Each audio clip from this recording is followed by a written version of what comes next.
சக்தி, கிரியாசக்தி, ஞானசக்தி.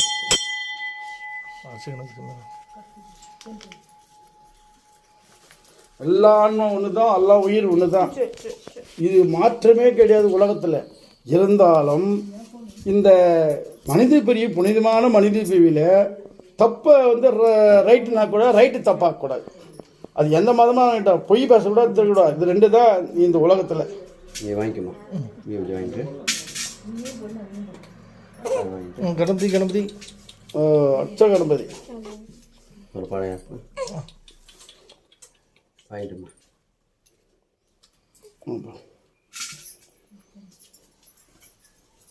ஓம் சக்தி. வந்து கல் தட்டு தட்டு ஒரு தட்டு பெருமளா தட்டி அடி பிரிச்சு கொடு.